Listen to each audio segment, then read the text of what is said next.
सिद्धि की शादी के बाद वो ससुराल चली जाती है। पीछे रह जाती है भाभी रानी। सिद्धि के ससुराल जाते ही भाभी कहती है, अरे वाह जी वाह, सारे कपड़े मेरे। हाय रे पैंट, अरे वाह वाह, मजा आ जाएगा। अरे ये सिद्धि की अलमारी के सामने खड़े होकर क्या बड़बड़ा रही है?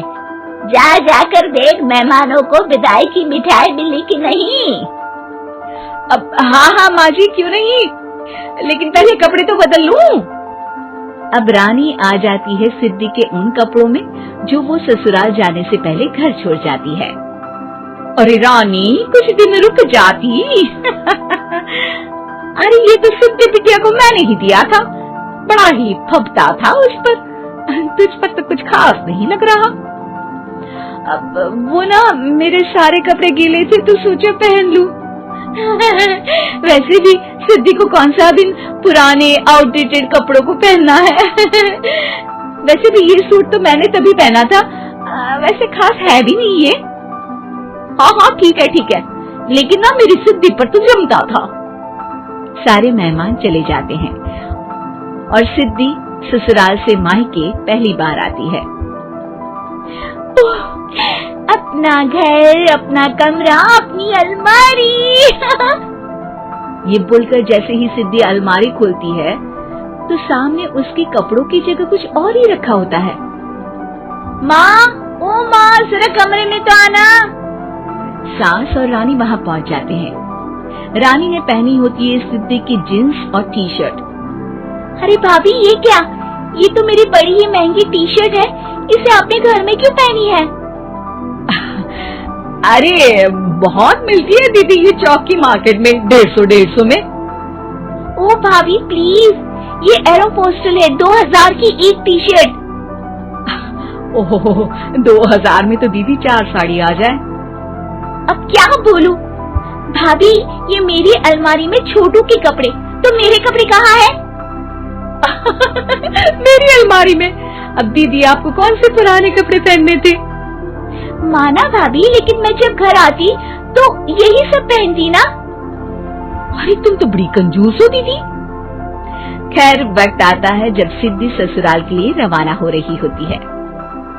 अरे रानी, अंदर से सिद्धि का गिफ्ट ले आ, लड़की पहली बार ससुराल से मायके आई है। रानी अंदर जाती है और एक सिंपल सी साड़ी लेकर बाहर आ जाती है। ये लीजिए माँ जी। सास बेटी को गिफ्ट देकर ससुराल भेजती है। अगले दिन रानी एक सुंदर सी साड़ी पहनकर सामने आती है। अरे रानी, ये तो वो साड़ी है जो मैंने सिद्धि को देने के लिए दी थी जब वो ससुराल ले जाती, लेकिन ये तूने कैसे पहन ली? अरे माँ जी, ये साड़ी तो मुझे बहुत पहले से ही पसंद थी, लेकिन चिंता ना करिए, मैंने सिद्धि के लिए भी अच्छी सी साड़ी दी है। हाँ। तभी सिद्धि का फोन आता है। क्या माँ, कुछ अच्छा तो दिया होता ससुराल ले जाने के लिए। अरे पहले दिखा दिया होता। ये चमकते हुए पैकेट में नौकरानी वाली साड़ी मत दिया करो माँ। अरे बेटे, वो तेरी भाभी ने ना गलती से उससे पैकेट बदल गया। हाँ, मैं कल ही तेरे भाई के हाथ से तेरा वाला पैकेट भेज दूंगी। अरे रहने दो माँ, आई एम श्योर भाभी ने अभी वही साड़ी पहनी होगी जो तुमने मेरे लिए रखी थी। तुम तो समझ नहीं पाई उनको। खैर छोड़ो, मैं ज्यादा बोलती अच्छी नहीं लगती, रहने दो, आपको उन्हीं के साथ रहना है, फिर बात करेंगे। सास को रानी पर गुस्सा आ जाता है। वो उसके कमरे में जाती है जहाँ वो शादी का एल्बम देख रही होती है।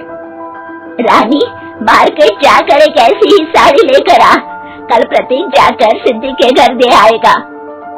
अरे क्यों माँ जी, कितनी साड़ी देनी है दीदी को? यहाँ कोई सेल लगी है क्या? अरे चुप कर, मेरे बेटी के हिस्से की साड़ी खुद पहन ली, अब ज्यादा ज्ञान बांट रही है। एक दिन सिद्धि का फोन आता है। माँ, मेरी सास ने आप सबको खाने पर बुलाया है। सारे लोग सिद्धि के ससुराल पहुँचते हैं। खाना खाकर वो लोग निकल रहे होते हैं कि सिद्धि की सास सभी को गिफ्ट देती है। अरे बहन जी, बेटी के घर का खाना खा लिया, यही बहुत है जो आप ऊपर से गिफ्ट भी दे रही है। अरे बहन जी, आप भी कहाँ इन बातों पर विश्वास कर रही हैं।